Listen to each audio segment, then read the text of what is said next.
Welcome back to my channel. I'm going to be showing you how to shoot on a lower budget. At the moment, I have set up two cameras. I have a motion controlled camera on a slider and a Blackmagic Pocket Cinema 4K. These are really nice cameras. Plus, on both these cameras, there is a Rokinon Cine lens. I believe the Blackmagic has a Rokinon f 1.5 35mm, and the Canon on the slider has a 24mm at, I believe, f 1.5 again. And I'm shooting HD ProRes 422. So I have a really nice setup here right now. This is not how you're going to start. This is very expensive equipment. Probably all this combined is a couple $1,000s.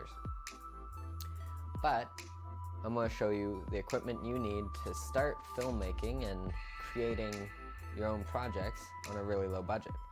So I'm going to take this setup I have right here, my two camera setup, and my lighting, and I'm going to make it as budget as possible. And to prove that you can make good quality content on a budget, I have a short film coming out in a couple weeks that was shot on no budget with 1 to 2 lights on a Canon camera and with a $20 microphone. But that one should be pretty good. And also, if you go back and look at the Cupcake short, I did use a couple different lenses for that, but they were all relatively cheap. I used a Canon and a Sony. You could also just use one camera. So I'll first go over lighting, and then we'll go over audio and video. So to start, I have this panel LED light. It's full RGB and also has some effects on there as well. It has a lot of LEDs and it's full RGB. This was $100, which some of you might think is a lot. It's a pretty cheap film light, but it has a crazy output. Really love this thing. And it comes with a diffuser gel that you can put in front of this to get a nice soft light. And I just ordered this off Amazon. I'll put a link to it in the description. And then also you can find really cheap photography softboxes that I'll also put a link to. But I use those lights for everything. They're really soft and they give a pretty good light. And it holds 4 bulbs and is controlled by 2 switches, so you can do half or full power.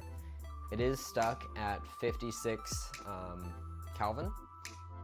My backlight here is just a bright bulb on the stand that I got with the softbox kit. I have used the softbox on the boom arm stand, but I prefer a nice hard light like this one. I'm not even using a fill right now. There's enough bounce light. My room is completely white, so except for the giant green screen wall, which is covered in my chaotic sticky notes. And then for audio, I have this really cheap little, it looks like one of the Rode microphones.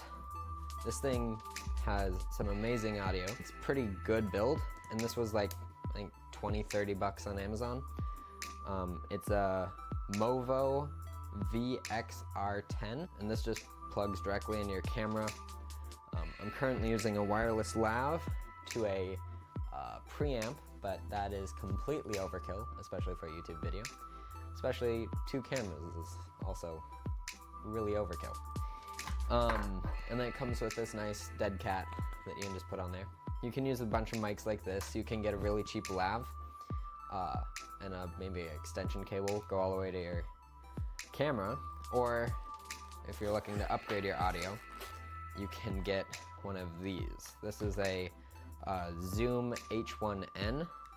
It has 1 line for headphones, a line for microphone, and 2 built-in ambient mics. This allows you to control your limiter, your audio, low cut, your gain, and it's a separate recorder.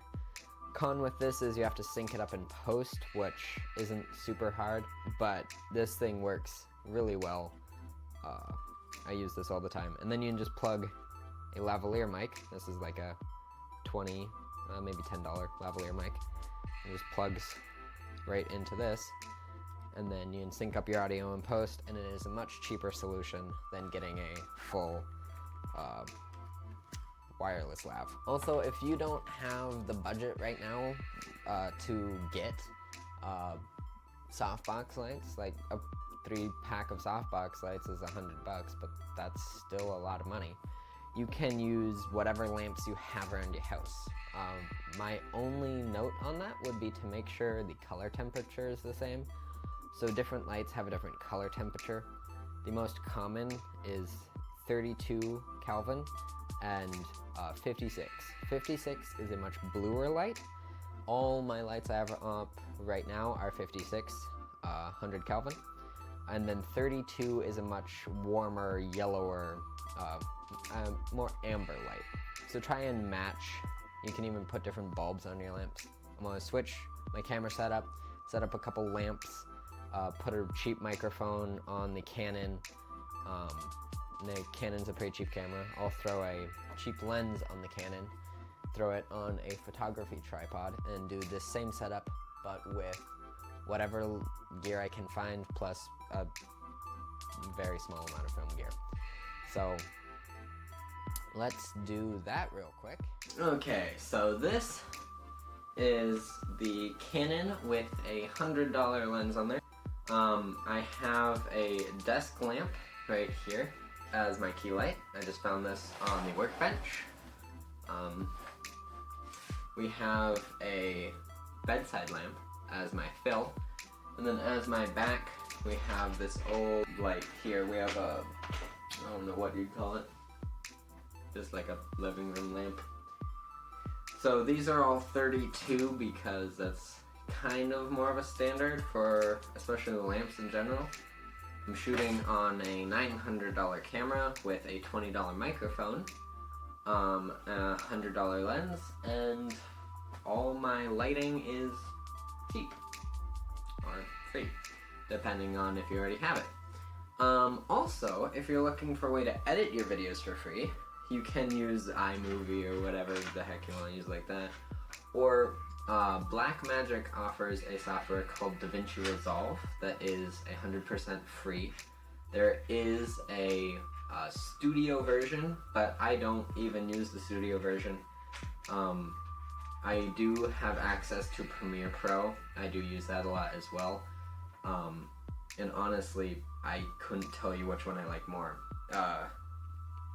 DaVinci Resolve is completely free and works just as well or better than Premiere Pro in my personal opinion. So if you're looking for a free editing software, check out DaVinci Resolve. I'll put a link as well in the description. It's a great software. Check it out. I want to see if we can actually take this camera and go cheaper. I'm gonna go dig through a bin and see if I have any old photography cameras. I also have the camera on a really crappy photography tripod. I went on a deep dive in the bin of old cameras that we have. I found a HD little camcorder, the flip out screen. I'm gonna try that one. I found a Kodak. This thing is, oh, autofocus, find me. Okay. I found a tiny little Kodak camera. This thing only shoots 620p. You could probably get this for like $50. We'll see if we can get a good image out of this. And I found another Kodak. Haven't even turned this one on yet. Not sure if it does turn on. Doesn't have a resolution on it. But another really cheap camera. This would probably be $50 to $100. Cheap. I'm going to try out all three of these and see if we can get a good image out of any of them or all of them, or who knows. So let's start with the, actually, autofocus. Autofocus. There. Autofocus. Okay, there we go. I'm going to start with the really crappy little Kodak $50 camera.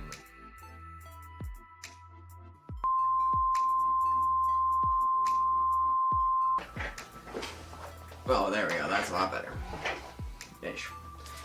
Alright, so I only got, I'm not sure if any of that last footage turned out, but I only got this little black Kodak to work. We don't have the charger for the camcorder anymore, apparently. And this silver Kodak, you can throw it in the trash. It wasn't even able to read any of my faster SD cards, which is a problem. So I wasn't able to record anything on this, but I did get a couple seconds of footage off this, and then it died. Yeah, I would honestly recommend getting a nicer camera body, like not even crazy nice. This is, you could get something cheaper than this, but this is the Canon 80D. It goes for about 900 bucks, I think, body only, which is pretty normal. I wouldn't recommend getting, especially if we want to do filmmaking stuff, I wouldn't recommend getting anything with a built-in lens like this, because then you can't change your focal length or your aperture or a lot of settings. Okay, and one thing I did find out with these cameras is you can't manually change their exposure. These are all auto. This only shoots up to 720p. I bet nowadays you could get a cheaper, well, a higher resolution cheap camera, but my guess is it would only go up to 1080. And even like if you go to a Target or a Walmart, a lot of the little cameras that look like this, don't use them as video cameras.